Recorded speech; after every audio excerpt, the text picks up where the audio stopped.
pasal tha ngur vunga then som ni pathum na ziak tu ro lupuyaren thlei atuk jing tu thon ba lai chuan zam vela chuan apa kianga chuan khwal pang zin an tum dan le an ril ruk dan zong te chu an soidap dapa lalfanu le nu chuan mundang tlang dang an mu pha lawa chuwa chu tulan tilo khop mai maselal pa ber chuan mai maya tlangwal tan chuan khwalral ran ngau han zon rap te buan tuala nin the vir map mai tele an nun zia zirna hunata na han chuwa te hi ti ngai nia laldang te ning khong an riata han tem vetluk te hi am lawasin mi pafa chu olen lai chuan te wa te ngodur pui mai nuan te thau tluk anuam hi am hleinem a lo ti hlau thunga lalnu le afanu reng pui te chin mel shakin an nui toy tak mai lalnu chuan a tul te du lo mange han ti hlakin an nui ta dara zam vela chuan zantam kan thang bo don po ni lova tiawral zukana muntlang khua zuk palpain phul puilama kanon kualang chu tin ngura chu an mel zawa lal chu han nui vurin ngura mel zuk pa chuan enga ngura heta kan kol lai khan kan chel tlang mai lo ni ti pa chuan an nui hokin ngura chuan khaya kapa chuti ngeng ma om si lo chu mole lo tin reng pui chuan ena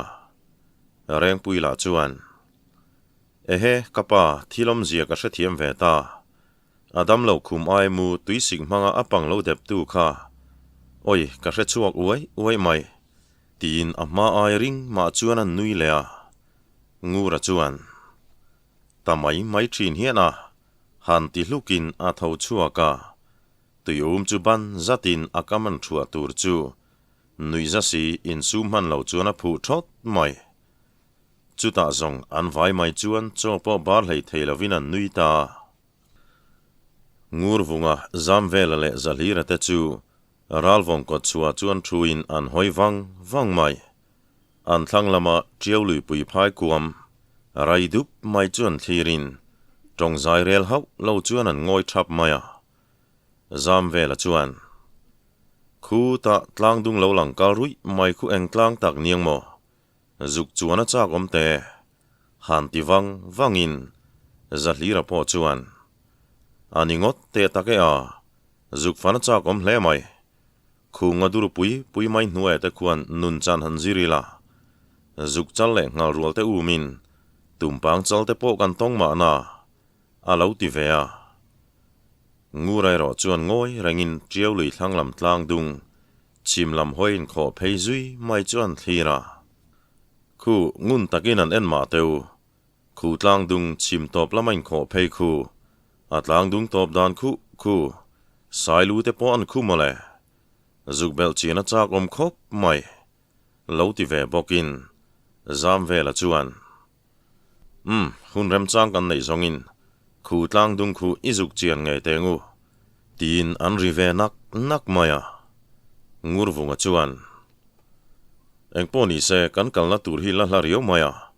muntlang ko thlen main zan ni thum chu kan thanga ngai mai ome han tin zam vela chuan lungai mata che kungur kalkhan nai takashialom a kong chu cheng chen kham bak bahai de uma se kara zan ni ba ria ngai hau lawang a lo ti thunga ngur vunga chuan vela chuti ni chuan nangin man hruai ro le kan tumram lampan chuan in chir chuak donang miang lira thin lung soi hing dot tu po kan tong ma na tian nui hakin zalhira chuan mai maya keiniang fasha lu bok tan tu sai choi ma hi anin lar hleilonge nar kan hulian satli mai chawanga sin tia lo chang thungin ngura chuan e khai lirbong nang le ke ngat po kan lain thlau lua sin ni idin hun te hi katan chuan om tham zuk tlinga lo ti hul hakin zam vela ve thung chuan mai thin cheu hian a nang ni ka u le naw te hian khoya ma din mun hnuai hnung hi in lu angai hau lawang keipo hi inzara he din muna ding ve mai chau ka ni hi tinan pen zui ta moka zalira hi mei thai fa kan ti tak na ani hi zong aralvo an kai ma phei chuan chung ko om takatanga ji chuak ani ngei maya aralvo an kai ma kang varan fe chu apa che sual palin thlo lai faya lum chia maya aring sotliakin asar thiringot mayani zalira hi an fa u berni in naw mei chia pahni le mipa pakhatala neya an chung ko kulpui berin pial ral kai san nu point anu nen thi thunamin nan thoka mi te ot hau lovin an la ko save zela ralvo an kai nu point dai deng in beng bel ma se zalira naw te chu an fel to boka anu nen na tho sanin in lam ngai tu hau lo chuan an chuak theya zalira hi tlangwal thasui nei tak mai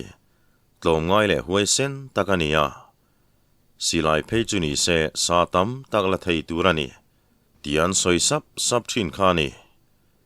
ngur vunga ral vonga ron kai nu chuan in kuan chatin lalfa pa zam velanen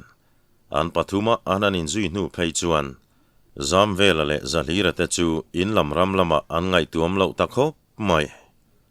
tuna chuan ngura po tlangwal puitling takani towa afu kein vuwa te chu fuin haban bul te chu vong tar mai a mai tlang hriam hrak mai le akhabe kual in vuwa fu zet mai te chu nulatan po thlir vong thamania amit meng nelom tak mai le huai sen ti hriat faran mai te chuan mi ne le ngai na ta hlo tira ao ka chuak dam dup mai le vot rai mai phena a zenge ngal mai te chu mu mai chi ni lo zolbu kai rual ani tang to khan tu ma hian an la phoi chin ei lova mi chak tak zongani len chung khuwa ngat khachuan ani aya nulate mit fuk na le tlangwalt en ron kha anom bik lova ralvo ngai ro chuan nula in chuan kai a in khoilai mun theng thonuam deuh hleka zan tum toile mi pano pangpon to thlira leikatlang sanga thut mai te kha nuamati in a thlahlel zok miau maya mei chiain anuna chuan hunan changlova ngur khu mi sun na chuan mang chiang mai hian azui reng mai boxi zam pui ton ma phei kha chuan chu anun dan chu alung oi pui em thina ma se tu na chuan zoin zam pui chuan anun chu asoi danglam chhota chu nia eng tin tak zelang mo khothim ma deuh chuan luidung zal lang reng tak mai hian poa chumi kama chuan zan khat chau han ria theina turbu khan khorin mani chan pual chuan nein tirbuen ngai lo hlom khop mai ngura chuan khuwa thiang nuam boka muchunga arsi kan thiar zut lo chuan zan khata tan chuan tok viave ti pa chuan an nui vara zalira chu zanria me dap tura in pu chuakin ngura chuan ei rel thunga vela chuan buk chulo thuam thamal malin zalira chuan varit pa biang tai tak mai hiron khai hoa arang taka puain zanria me tan chuan an siama tim hula chuan chon bar fel theita ekhai pasal thazara dul mulkhat phuara kanan bar tak chu tia dul han zutin ngura chuan vaibela fop khuluai mai buk tuala chuan mei chepin anti ti sar hloma leng ho hun vela chuan mut zai relin makang reng deuh mai hian an buk vel chu alum le huk thina zalira chu atang sha to mai ngura chuan chu zan chu an mu mal lo mayang ti a hlau thong ta dewa an piarala chuan thingki tlukang mai te hian arile tur thina achang le an buk chaklama tang chuan lung hi aron buana ma se an buk ero chu aron thleng ngai chuang hleilo ngura chuan anau te hna chuan zanin chu kanin khurna lai fu chi lo ni turani engponi se mi pafa chuan hlau turom lo ania silai le chempui kha man mai thei turin daula kan mut ti kham zong an ron che ni vai chuan an che na mun thlengin kan lu chua mai turani atirum almaya velale lira point an uin chutian ti ta ka chuan an ha dam huai mai muturin buk chunga chuan an lut le ta muna tang chuan thomak pui chungai thlain in ring ran chuan an mua reilo te ngura chu nar ngal maya zalira chuan lompa tirole muthile tumang kungura maina thei chuan anga nge mokan mut thelo bi kang ni ral vong tlangwal kan ni nga ye han tisar sarin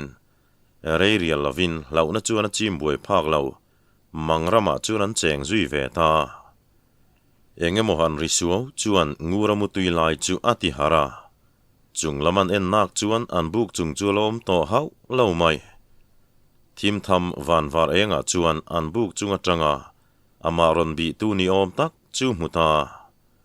thin rim zet mai hian thlok boro an teacher chaka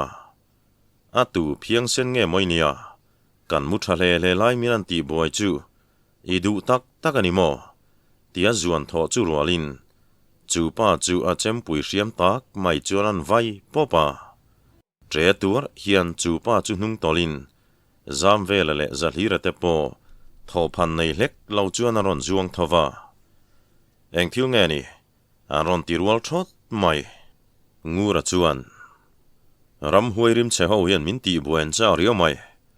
nauteu khoi nge in phing chil tak teng ole an buzol thlengin kan lu chua don nia tin palian pui mai le ding thim muk mai chu thing thunung chuan an vom trek chuai maya an che vel chulum pupin an ni po chu an om le beka te chuan thil vot thler thlur thang huam mai hian aron deng le dot thina an chem pui te chu vain mun thim zu lai te chu an vai fua mai patling na tua rum ri hi hriat tur om deuh areng boka rum ri re rual chuan pa tek niom tak thil nem niak nuak engemaw hlawm hian aron deng thlop mai ngur vunga thin chuan a tur talawa in du tak ani mo in nuai tak tengu miang tin an buk vela thildum oma piang mai chu asat mia mai atiang chuan vela le lira po chuan ron ti ve ngalin du thala anan che tak mai chu lo mutu om ngat se zong an mi tatlalo chawang le chulai huai ho po chuan an mi be te chuan hlau reng an nei lova an tom na chu an phin dar zo thei mai dona hria in sa seng chu thainan theta niange bak niom tak mute tia don chu an thlok chuak ta phur mai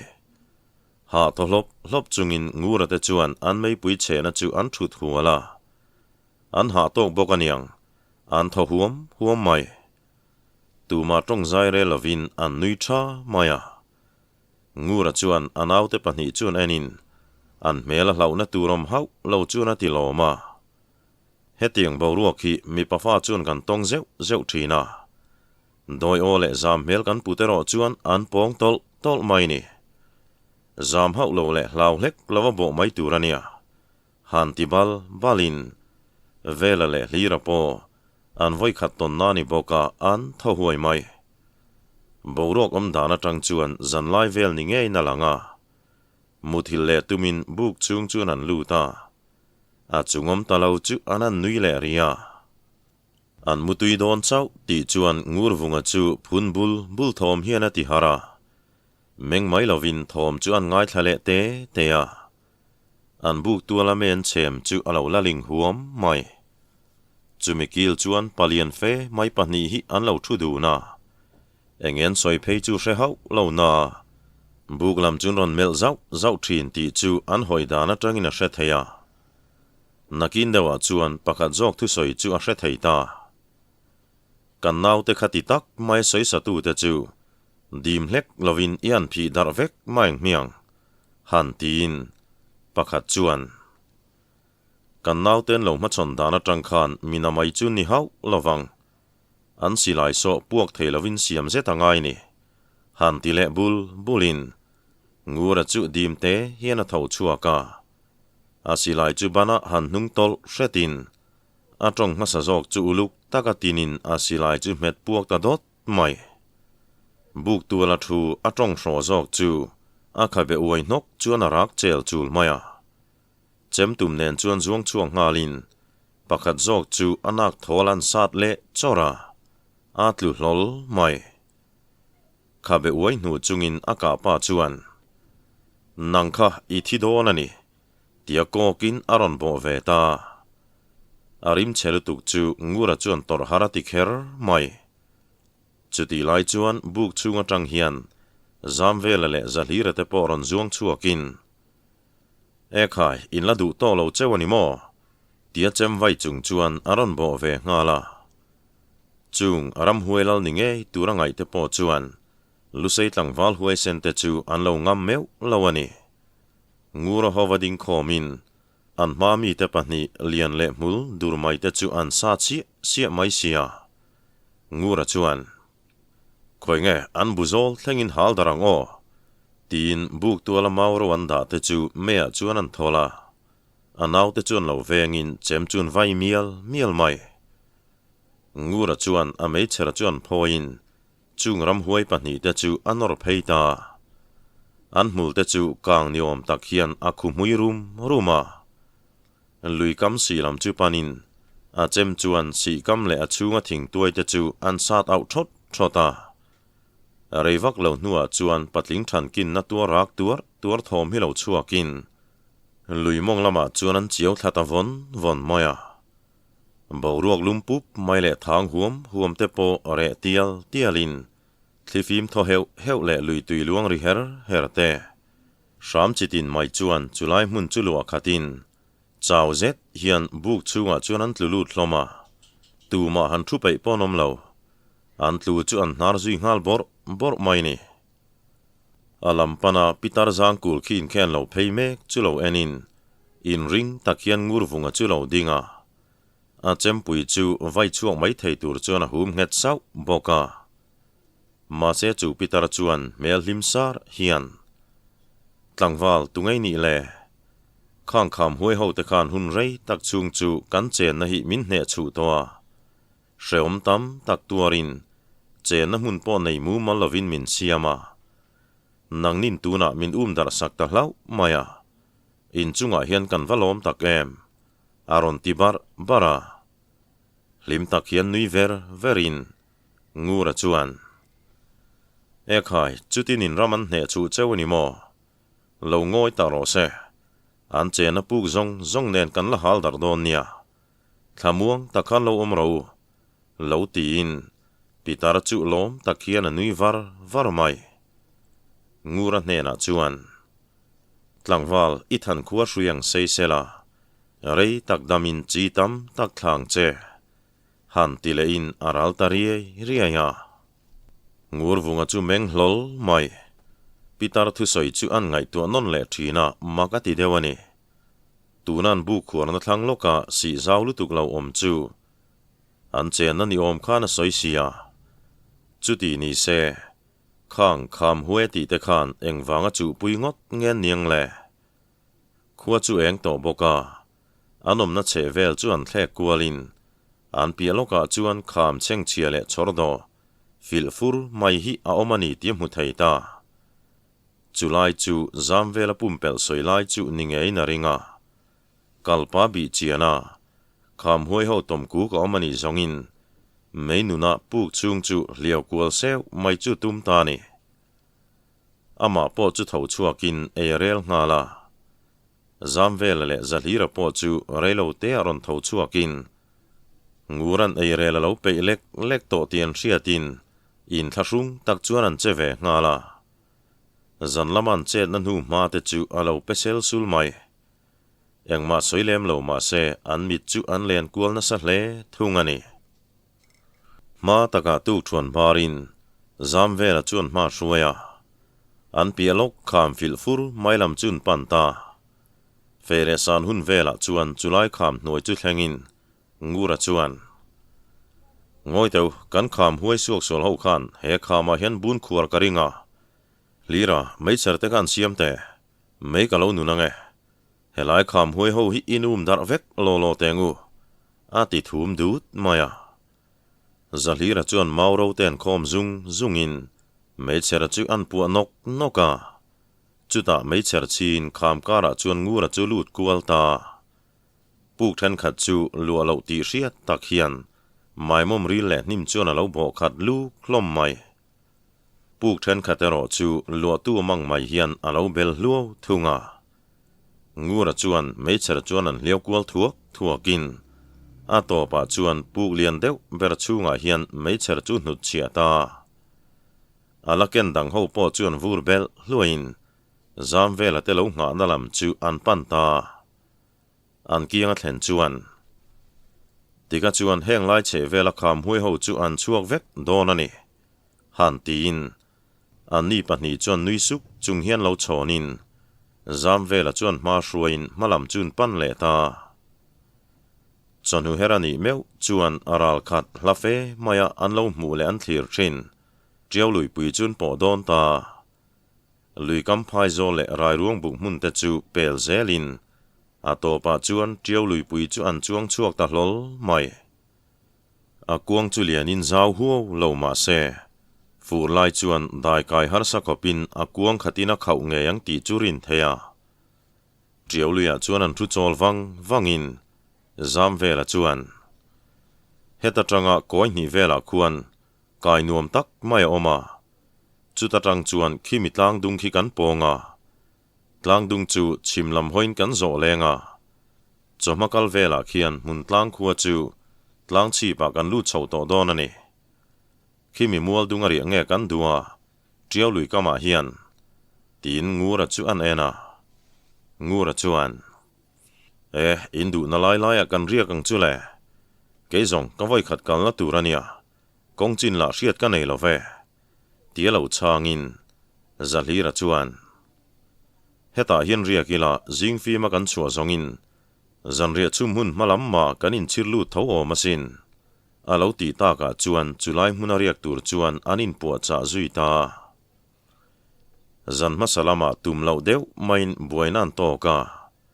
chumi zan po chuan midle bengan chikar mai ma se an hlau thon ru kang chuan engma thleng ta lem lo khowa rual chuan thovin tuk thuan ten an bar soka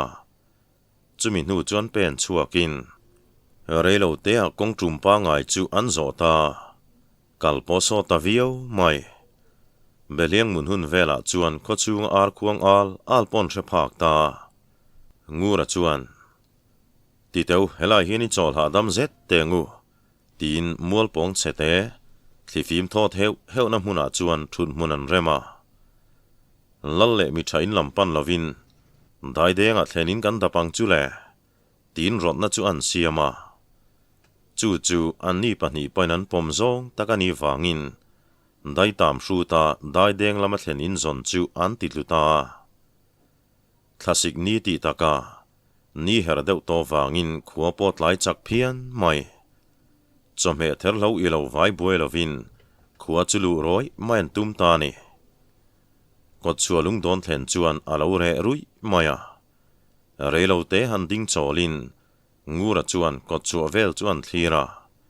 a bel hen hun mai nen ekhai khona sa ve tak chu ningat mai han tin tiru in chir thleng vat zok tengu tina pen zui le ta dai hnaya chuan phul mun nuam ve mai hi lo omin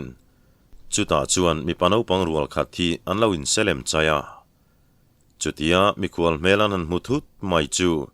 mi pano pang te chu an phur thar ta ni mo nasale zualin an se chai chu anan phi koi kual vela selem chang bera po chu phur tharin a thian te chu an phin dar ara an rile lu to mai kong domading meu chuan ngura te po chuan an thlirin mu nom ti fe hian vai bel an tana ngura chuan khale in veng phim khurna saro in se chal khana phin dar ngei don chewania tian au phurin chu vele mi pano pang ho chuan an se hrui chu anan pot mara an vai mai chuan tran han kho thar le in ari khianan ri nuai to mai ngura ten kal liam hnu chuan mi pano pang ho chu thô huam chunga chol ha damin an zinga pakhat chuan khang mi te kha khoi kho tui liak nge mon niang le an chak hlomin ka ring mange zanin chu zolbu ka ku chona du tha linain lek phek theyang chu atilar lar maya an zinga pakhat chuan ke chu an zinga lian ber kha ku chona na phoi thei ka ring lo sailu min choi ka ngam ngat mai alo ti ve thunga then khat chuan muntlang ko buan chak za chona chu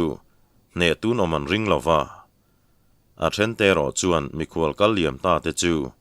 an chak hle hian lo ring ve thungin manirin thu soi chuan anin hnial lai mai chuta an zinga phanchang deuh ber chuan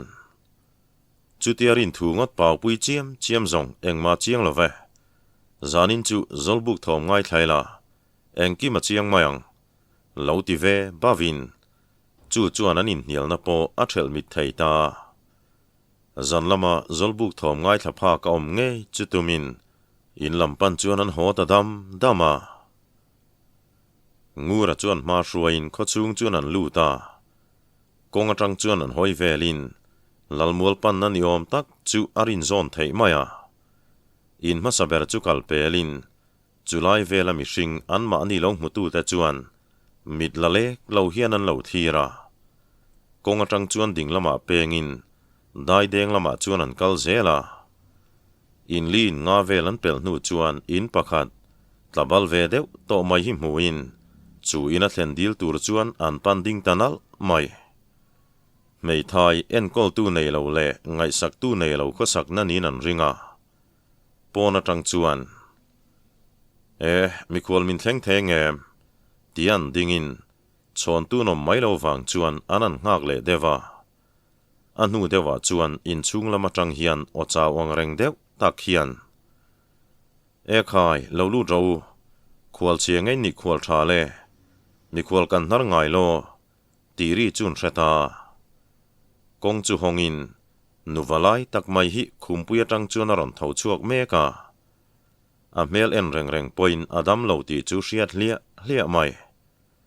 ngur vunga te chuan soituran van ta viau maya chu nu chuan khoilam mi ngai ni le keinin chunga hian pur khop ei le bar turin mu zo ngu tangemo keila eng ti theilovin ka box sop chu ni der maya ka fanu nulat shetan ve ek hian tun lai chu chung kwa min en kolani ber hi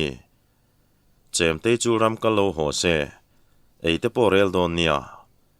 kan tai ve te la anarin tlak tak si lova ti pa chuan an khu zui borin atlu don tamaya ngura chuan rang takalo chelin kapi keini chu minlung kham du suang cheu om kan ein kan in thenia nangma hi en kol vati ngai ni hi tin khum puilama chuna kai lu ta tikhan ha dam takhan muro ke manin engkim kan lo ti mayang tin zam vela le zalira te chu tui choi turin an chuang ngala nau pangan murem chan te chu tui khur kong zo tin an liam vok mai ngura po chuan apon chefai a chu phorin tuya chuan an chia huwa an thlenin nulua chuan an de sak wangin ti hian lo mula ram hul dam doi ikhosik tire thei tur kan zonga tin kom chaka tang chuan dailama lu thla a thil duang te chun vai khom zungin an nuai som bora chumi nuwa in chung lu puin tuisika chuan an chia fen thira chuan a tuian sorin an thlenin nu chu an tul ngal bora reilo tea chu nu po chu amu hil zui ta wang mai zam vela le zalira te chuan mei te lo nunin cho te chu anan chuanga thlenin nu tong kama tang khan fanu pakhat le fapa pahni chu anei ngei ni na langa an fanu chu ram kalpo alo ho vatinan ringa an ngak ve top mai ni tuala thing lawo om te chu ngura chuan an ek kholin aom ang te chu ek zo thuaya sum hun thing khon phai to tak maya chuan chep khomin an rem fel vek mai in chung lampo orin ai tak chuan an lo tlabal viau mai la taka kuan tla in an fa te lo ho se an chung ko chan chin chu kim chang taka hriat nge an dua zan re kham lama lal hna po chuan in lan mai turan in ngaya chu tiang tur chuan ngai ngam takin eian relani sangal sarep an ate chu phorin zan riatan chuan an mung hlu mai boka arim po tui wang khop mai ni po khothlang kila chuan a pil ruai toa naupang tual chai le dai wak te thingfom te point manin lam chu pan tranin ar pui no hruai le ar pachiar khuan te point an loina hmun ar chiar chun pana an toi shat mai chuti lai chuan pon lam sum hmun atang hian meiche o hian kanu I tho har pem I thei chuan ka pur hi minan chua sak donem ni aron tinem dam dia ya anula chu tui takin alamu hil sia ngur vunga chu tho vatin pon lam chu pana chemte khoi ke man kalo chuang che tin aphur chung bera ipte pui puarlu mai chu la thain aphur chu an choi thak saka tlangwalian thel thol pian tro fu zet mai le tharui nei mel takan mu ta ka chuan du chungi nula thetan tir narima thona satawanga mel changrat mai chu a che buai teu hle mai in chunga tlangwal pahni an mu le lek phei chuan lau wangin a tre chuak lo chawani ngura chuan damdap hian chemi I ha don sia mel thriat lo tlangwal kan lo om veinen inula chu mu chia mai bok sia hei in mi khwal ni turin kan lo lu top mai ni anti chuan chu tleirol te chuan puitling khap hian keini ve zong mi khwal thengtlak po kan ni meu emo chule nuam pointing u tin karing lo choi ro zong kan nei ve lampui takania chome lam chu aom angin ei ve mai niang chu ati me klai chuan mi panau pang pahni hi aronin lut puata kongka tangin pakhat chuan kanu karil tram tonia chuna chotlang po ka chang velo aron tilu tham hamin mi khwal tlangwal melan mu ta ka chuan a ding chot mai akutin chu an se zui nau nawa zalira chuan taya lohote voina inselem chaite khain ningat mai in tlangwal huna nga hlel om hle mai ka ti tin alo besot sota chutian lo biak ta ka chuan an ni po chu an ngam pale ta sota chuti lai chuan khum puilama tanga nu bera churan khu kharin aron tho chuaka oho chemte ilo thlenna rei toem hei mi khwal tlangwal pathum ngot mai kan lo neya ei po kha an ni ho rel vek hi nia kan mi khwal pa khan enge mo min tu ni ama khop mai kamu hil ngal bora tuna chun ka thol huai to mai kadam don te po niange tin tapa chuan thun munan rema an nula chuan in sil thuakin choe siam zia hun rei takata an mu phak to lo sangal sarep thau fashan mainan me tur chu mi panau pang pahni chu an phur zuala chohan barin an cholak po thangang mai dul mulkhat phuar chuan barin an choi kham chu pona po chuak pe lo chuan chuatan tluzan zan maya ngura chuan kapi hei keini hi ralvong khuwa kan nia kei hi ngur vunga kan nie tin anin mel hriat tir hnuwa nu ber chuan ralvong zong a ming chu kan lo hreve ngei maya triau chak laman ni wangin kanin tlo po lo maya hriat aloi po ka nei lo ve keini po heti zong hi kan ni mai tin afa te ming te ama ming te chu an soidap dapa ngura chuan chu nu thu soi phena aril ru kap tu lian tak om chu amu mai lo ama ngein la zo fia chu atum ril ruwa engponi se khoi nge lalina te kananin lananga ti chuan zolbuk lama kan kai zui mai nge tia an man ruate chu banglai chung lama tung felin anin zui chuak ta mual veng lam nian thiat chu panin wa chu thim chul to mai zolbu kan pel lai chuan vela chuan hei keini aingot zongin an than hem don hi le an zolbu bo bel polian riau maya han tisar sarin lal in chu an thleng chilani tamaya lu te dila anan nga nu chuan tlang au ni nge tur hian thleng rel churan sonin in chung lama chuan an lu ta mun tlang lal sai tluanga chuan che he khoilam wal ngei ni le khual thai ni che kang chumo kha han thu taun lo tin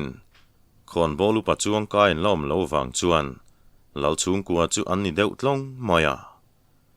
an saltela sumhun le zau do lama chuan an omani sia ngura chuan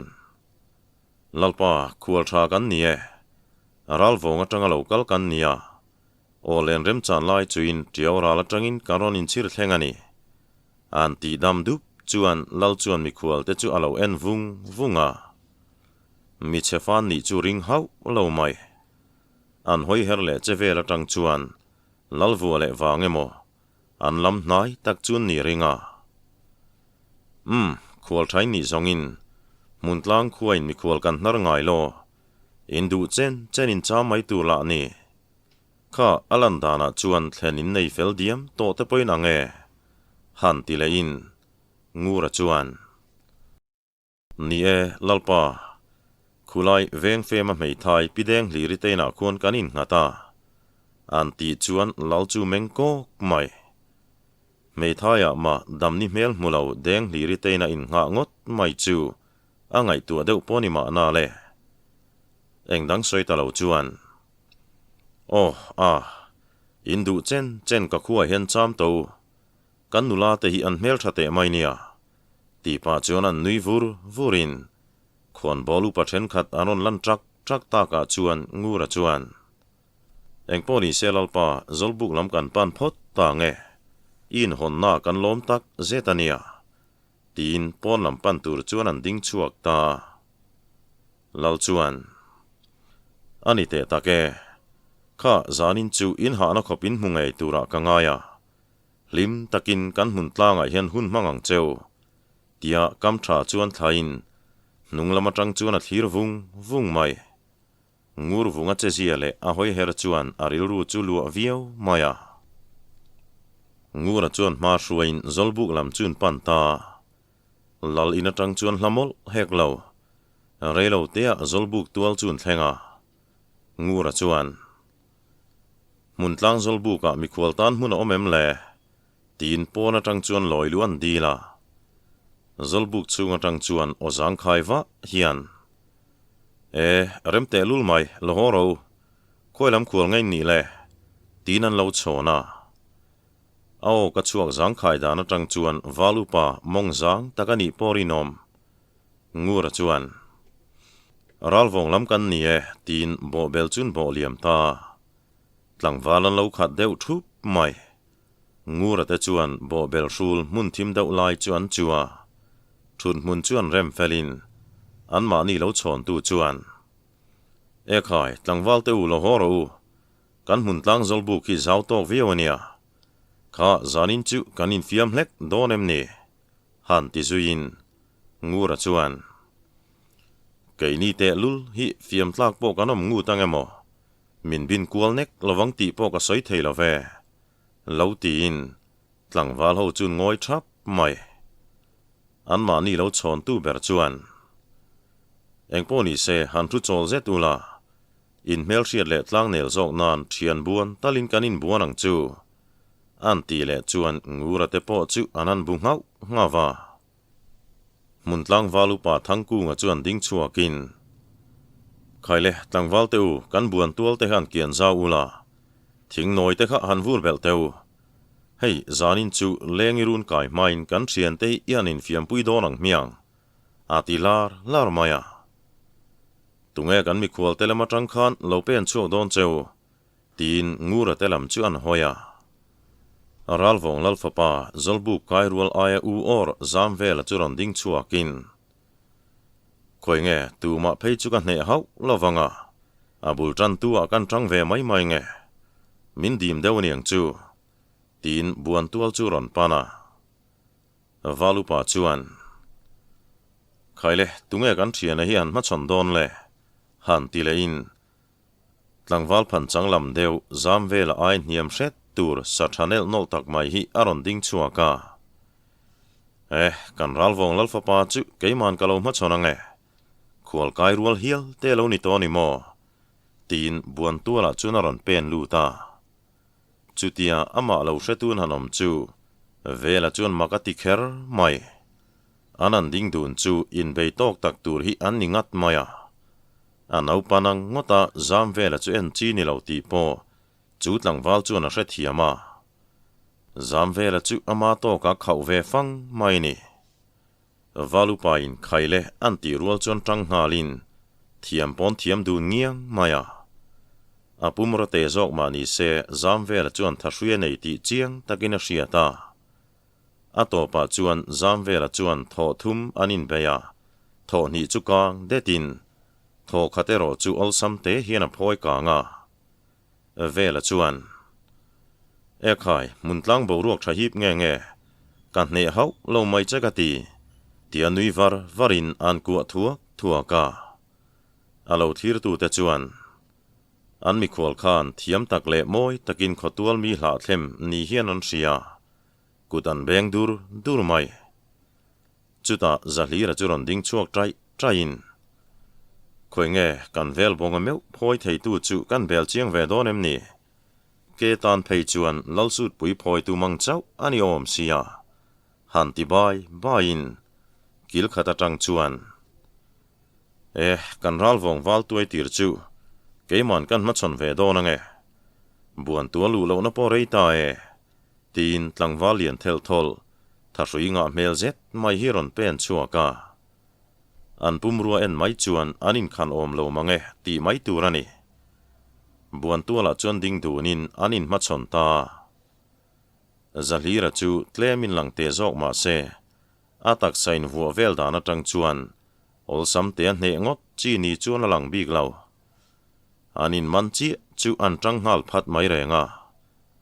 valupain tan turan au that arwal chuan zalira chu ka ngal dor mai da thale tamai lo chuan han vir kual puin tlangwalo chu an ho hlu maya zalira chuan chutia da thamai lova an vir kual pui chu azak kher mai a mel chu mu chiang ngat se zong a lom lo top ti chu chiang reng maya tho ni nan han tran le chu adana dang ta zak mai le zalira chuan olsam takain phoi tir chu atum to lova a mang boka olsam te a phoi tumin a king pui pa chu anin sang mara chu rang takalo dai khalin anin beitok ta viau mai ha huamanin bei nu chuan chiang mang lo zet thian zalira chuan an phoya kut beng thom po thaham ham takani tuisik tanin chollai chuan ngura chuan a paurau riau mai bin vokang che han ti supin tho thum nan an tran le chu an bo ruak adang ta zalira chuan in phoi tiramo in bin ti reng atum lo kumbi la tam lovin buan tuala ton hriat langa lualo ma se a thiam na chuan a king pui pa thil tum chu adai khal hne thin viau maya a king pui pa po chuan zalira chu in buan a thiam tak zet ti hailova du huna phoi thei don ni mai hian a hria chuan a cheta ti pel deuh tatlat mai chutia a king pui pan tal buai deuh lai chu rang taka chor tangka in le po ti man lo hian zalira chuan a phoi talop maya han vir kual puin ama ti danang chi chuan boruaka choi ka nga ngat tur ni om tak chuan an da niamin rangzet mai hian an vorvok mai le bo bel kiang om te chuan lo dang hlau lo se zong ru tliak rumin atla thum do tang chu kawan nei shamani valu pabulahan ti sap pa chuan zalira chuan min hrathi amaniang chu valu pa ti pa chuan an nui zui vura ngur vunga sira chuan thuin ngura chuan khati tur khani alo ti ve sap thunga muntlang buan chak za chona chuan chutia antlang wal chak ve tok a ai nau le thrui nei lo mel zokina an phoya an ching phar vela mu chuan a sata phat mai rang takaron ding chuakin buan tua lam chu ron pana e khai kan ral vong tlang walte chuan thahrian nei hmel viau mai ka ti kan tual zola kan mual pho mai do ne a tuema ber chu kan ma chon ve chin donem ni valupa tin valupa thangku kianga chuan an ding nget chura za chona pian tro chu dik fu mai ma se pasang takani lem lova apum ruero chu sho sei takani amal puile ban puam te chu ti sol hian a phiar khat tlata a melen ringot po chuan hupurom tham hian ingat mai valupa chuan kan mun tlang buan chak za chona ma hian tungeron ding le don le hei leng len po hun mai do ne ka ti han tilar larin khokhat buan chak han king tur chuan azam deuh mange ka ti min dim hle te ni lo zongin kan mual pholu tu ka nge tin ngur vunga chu buan tuala chuan aron pen lu chata idu tok photeng zanin ka thu chiar chu ka hroka zatlat maya kan khu zong hian kan nar ping le boxia ka thu chiar po hi zandang ai chuan amu malo zual deuin ka ringa milo hrethiam sham shamai teu